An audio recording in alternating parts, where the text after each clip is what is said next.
있습니다.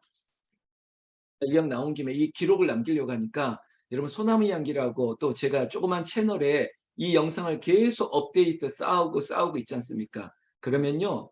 뭐 제가 뭐 이게 우리가 유명한 영상은 아닌데 저희의 새벽 기도를 궁금해서 클릭해서 보는 사람이 있다는 거죠. 그게 소위 말하면 뭐 구독과 좋아요 막 이런 거겠죠. 그런데 이 채널을 보면서 어떤 날은 막 조회수가 막 200, 300이 올라갔던 채널들이 있습니다. 그럼 궁금한 거예요. 누가 우리 교인들만 보는 이런 이 소나무 향기 그리고 이 불새 영상인 것 같은데 누가 우리의 새벽을 조금 더 확인할 수 있을까? 그런 거 아니겠습니까? 여러분들이 야 우리는 새벽 기도 이렇게 한다. 그리고 기도하기 힘들 때 이 채널을 보면 좋겠다. 뭐 이런 소개도 할 것 같아서 그럴 때는 또 좋아요나 구독 이 흔적들이 많아지겠죠. 그런데 이걸 보는 사람들이 말 나온 김에 하는 겁니다. 궁금해하는 거예요. 도대체 너희 교회가 그 몇 명이나, 그러니까 성도의 재적수가 몇 명이나 되냐, 출석 교인들이 몇 명인데 이 정도 인원이 나오냐, 이게 또 궁금한 것 같아요. 그럼 저희는 뭐 다 해서 하면 한 100명 정도 됩니다라고 하면 다 놀라는 거예요. 그러니까 이 인원들이 이렇게 꾸준히 모여서 새벽 기도하는 것이 그러니까 희한해 보이기도 하죠. 그리고 대개 새벽 기도 인원이 그 성도의 출석 인원의 11조 정도 된다는 통계들이 그 대부분의 통계거든요. 그런데 그것을 신기해하고 저에게 문의하는 사람도 있고 또 하나 신기한 게 있습니다. 늘 보는 사람이 나온다는 거예요. 여러분 이 영상을 보면 다 보나 봐요. 그래 그 밑에 이름이 있고요. 여러분 이 줌에 여러분들 이름 바꾸는 방법 아시는지 모르겠습니다. 이름을 보시면서 늘 한결같이 나오는 분들이 있네. 그리고 또 그 얼굴이 늘 똑같네. 그러면서 저도 마찬가지입니다. 아유 그 인도하는 목사님도 똑같네. 부목사가 없나 보지. 뭐 전도사님이 없나 보지. 막 이런 얘기를 하는 거죠. 왜? 우리도 모르게 고정관념 같은 게 있나 봐요. 새벽에는 목사들이 이렇게 돌아가면서 하는 것 같고, 그리고 담임 목사는 뭐 월요일에 안 나오는 것 같고, 일주일에 한두 번 나오는 것 같은데, 거기는 부목사가 없나 보지? 막 이런 표현을 쓰면서 물어보는 거 보니까, 여러분, 이게 우리가 가지고 있는 고정관념이에요. 내가 보는 대로, 내가 경험했던 대로 이걸 늘 이렇게 보다 보니까 그게 일상인 것 같은데, 그거 없다 그랬죠. 우리는 이노베이션, 우리는 혁신, 우리는 개혁입니다.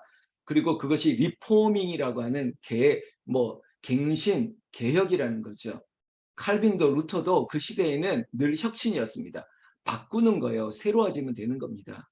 여러분 갑자기 이 기록을 남길 때 생각이 나서 한번 말씀드렸고 이 얘기하는 것은 여러분들이 정말 대단하다는 겁니다. 칭찬하고 싶고 축복하고 싶은 마음입니다. 자, 얘기합시다. 자, 77절, 나팔절도 똑같은 거예요. 그런 이제 절개 끝에 이게 겹치는 거죠. 그러니까 동일한 용어들이 있습니다. 하나의 뭐 오순절을 다른 말로 무슨 절 하듯이 오늘 이 절기는요. 수확의 첫 기쁨을 이스라엘 백성들이 하나님께 제사하면서 감사하면서 기뻐하는 절기로 기억하라고 얘기하는 것입니다. 그래서 이게 뭐 며칠 날 뭐다라는 게 보다 이 의미를 새기자고 말씀드렸죠. 그런데 제가 오늘 22절부터 좀 보자고 했던 게 뭐냐면 이러한 수확의 첫 기쁨을 누리는 우리 안의 기쁨을 마치 너희들만의 리그 그저 봉건 사회처럼 그래 교회 안에 있는 너희들끼리만 좋아하는 게 아니다. 그래서는 안 된다라는 것입니다. 잘 들으셔야 됩니다. 레위기는 하나님이 거룩하니 우리도 거룩해야 된다. 이것을 당시에 거룩한 레위인들에게 지금은 우리가 레위인들이에요. 하나님의 거룩한 백성들에게 이 거룩함을 위해서 하나님과 인간 사이의 제사에서도 예배에서도 거룩하지만 그러나 수평적인 인간들 사이에서도 거룩을 얘기할 때 성적인 부분을 먼저 해결하고 교만을 제거하고 그렇다면 뭐냐? 삶이 녹아져야 된다는 거죠. 그 얘기를 지금부터 할 겁니다. 거룩은요. 경건은 뭐냐? 오늘 22절에 이러한 절기 안에 너희들만 누려야 될 거룩이 아니라 22절 곡물 벨 때, 그러니까 이 처음 첫 열매를 거두는 이 수확의 기쁨 앞에 놓치지 말아야 될 게 뭐냐면 보세요. 반 모퉁이에까지 다 베지 말아라. 여러분 시골에 계셨던 분들 추수할 때 아니면 그 뭐 콤바인 같은 거 기계 돌릴 때 이 기계가 닿지 않는 이런 손이 닿지 않는 곳은 사람이 직접 베야 되는 그런 경우들이 있지 않습니까? 근데 그런 원리로 본다면 그 가장자리에 있는 것들은 베지 말라는 거예요.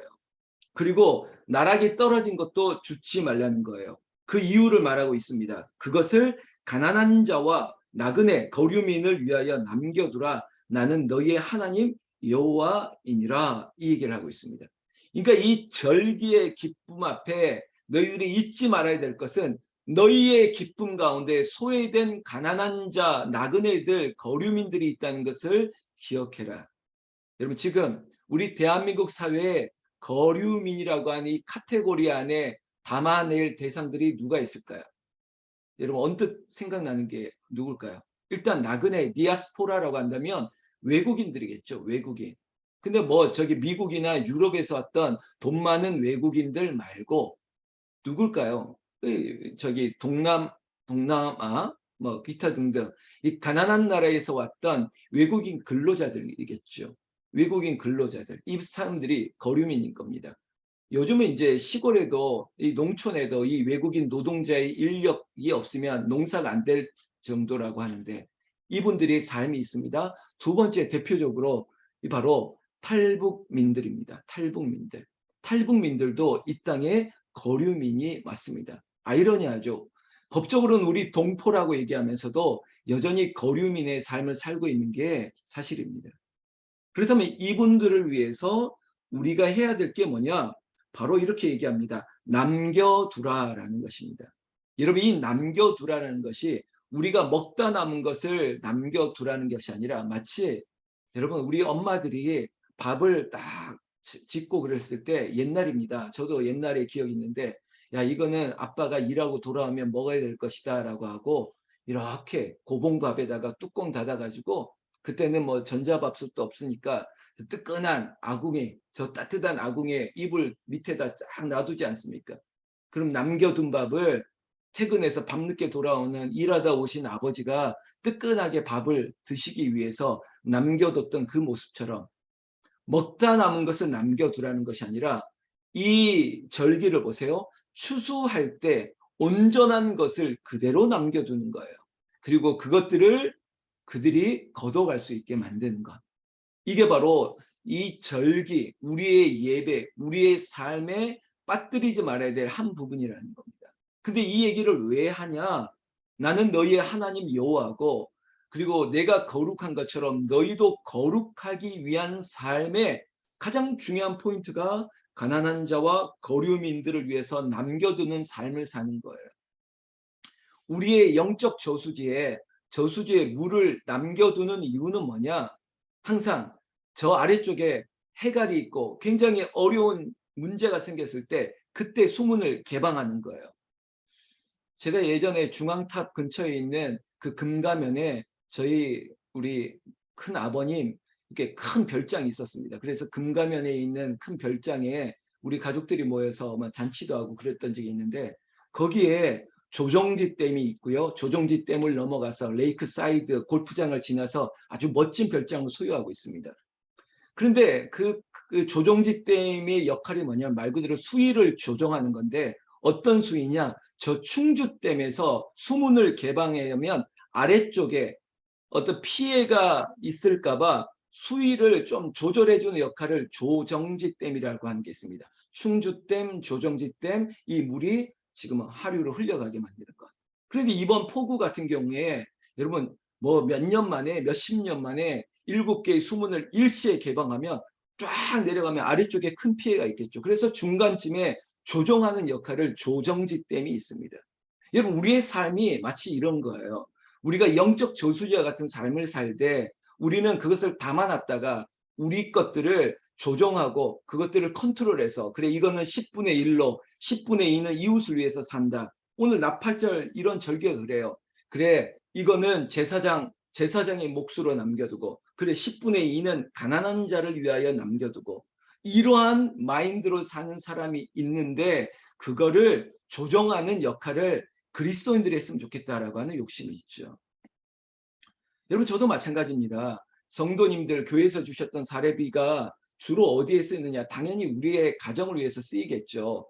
그런데 저 같은 경우는 굉장히 많은 퍼센티지가 뭐 세상적으로 한다면 친구들을 위해서 많이 쓰입니다. 그러니까 마치 뭐 저는 세상적으로 얘기하겠습니다. 제 수준이 그러니까. 그냥 술 한잔 살 때도 제가 사고 싶고, 그리고 저쪽에서 주머니 사정이 어려운 친구도 있으면 자존심 상할까 봐 그냥 불러다가 먹고 그냥 슬쩍 돈 내고 떠나고, 이런 거 너무 좋거든요. 어제도 춘천에서 한 목회자 가정이 애들 끌고 왔는데 그냥 조그만 이 경차 타고 간신히 왔더라고요. 이 물난리에 서울이 이제 휴가지라고 생각하고 시골에 살다 보니까. 근데 별 준비한 게 없어요. 그래서 제가 이 가족 다 데리고 가가지고 뭐 사주고, 또 우리 집사람이 애들한테 뭐 돈 주고. 근데 이렇게 보내면, 그렇죠. 그냥 경제적인 걸 한다면 뭐 손실이 있고 부족함이 있겠죠. 그런데 그런 눈에 보이는 부족함보다 하늘에서 채워주신 게 더 많은 거예요. 이 넉넉함인 거예요. 여러분, 결국은 사람이 옆에 있는 게 좋지, 그저 물질이 옆에 있는 게 좋은 인생 살 필요도 없고요. 그런 의미에서 오늘 제가 이게 말이 많은 것 같은데, 오늘의 이 절기 안에 담긴 핵심은 가난한 자를, 어려운 자를 돌아보자는 겁니다. 왜냐? 마지막 22절부터 이 말씀을 하죠. 22절, 23절. 여호와께서 모세에게 말씀하여 이르시되 이스라엘 자손에게 말하여 이르라. 일곱째 달 곧 그 달 첫날은 너희에게 쉬는 날이 될지니 이는 나팔을 불어 기념할 날이요 성회라. 어떤 노동도 하지 말고 여호와께 화제를 드릴지니라. 여러분, 우리의 영혼이 쉴 때가 필요합니다. 그리고 우리의 삶에 분주할 때 잠깐 내려놓고 돌아볼 시간이 필요합니다. 그게 바로 7일을 기준으로 안식일이 그날이고요. 그리고 7, 7이 49. 우리에게는 그 50일 되는 이 오순절도 중요하고, 또 우리처럼 50년 되는 7년의 안식년을 7번 지냈던 희년에는 모든 노예들을 풀어주고, 그리고 모든 빚을 탕감해주고, 이런 제도가 결국 뭐냐? 가난한 자와 거류민들, 이분들을 위해서 이런 애니버서리, 이런 50년 희년 때는 모든 것들을 좀 풀어주자라고 하는 마음이 있는 거죠. 여러분, 우리 교회가 50주년을 맞고 있죠. 희년입니다. 우리에게 묶여있는 모든 매듭들을 푸는 해가 돼야 돼요. 그래야 기쁜 거예요. 우리가 지금 뭐 노예를 부리고 그런 거 아니지 않습니까? 그런 거 말고 내 속에 꼭 묶어뒀던 이 압박하고 있는 것들을 다 풀어버리는 것, 이것도 좋고요. 그리고 내 삶 가운데 늘 나누고 풀고, 그런 인생이 우리에게는 중요한 경건이 되고 거룩이 될 겁니다. 그래서 오늘 꼭 함께 보고 싶은 말씀이 있는데요. 여러분 좀 찾아볼까요? 신약성경 야고보서입니다. 야고보서.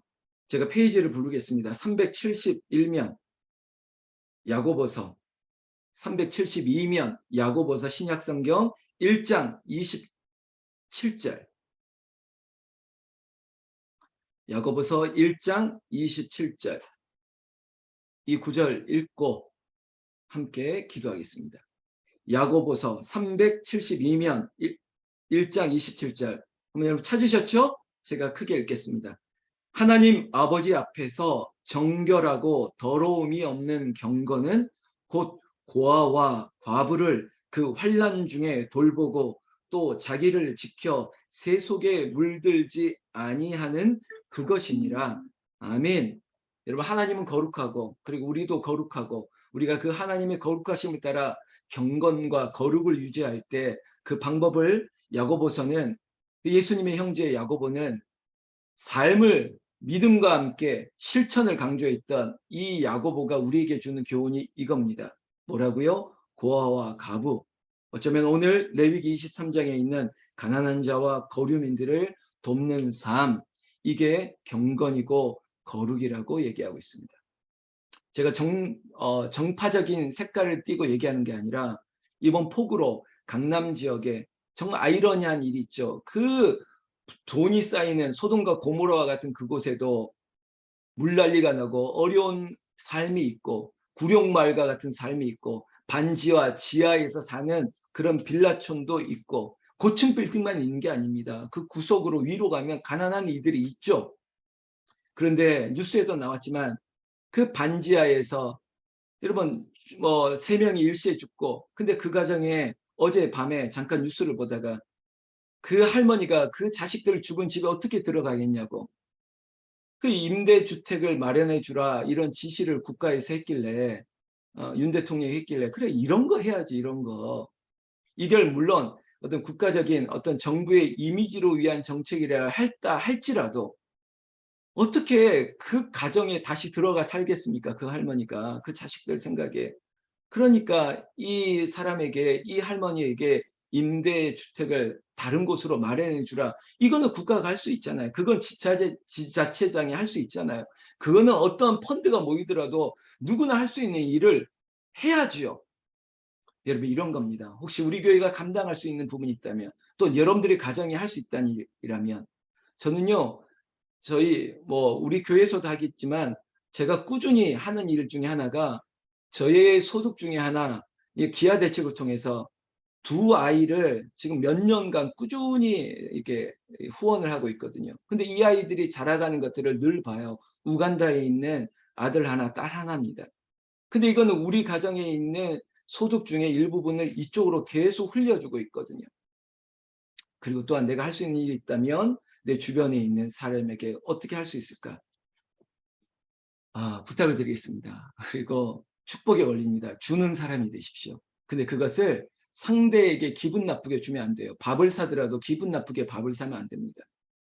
항상 서로 간에 넉넉함으로 흘려주고 자연스러운 나누는 삶, 그런 삶이 우리의 경건이고 거룩이고 이것이 하나님 보시기에도 거룩이 될 줄로 믿습니다. 오늘 하루 돌아볼 수 있는, 오늘 하루 밥을 살 일이 있으면 여러분이 사십시오.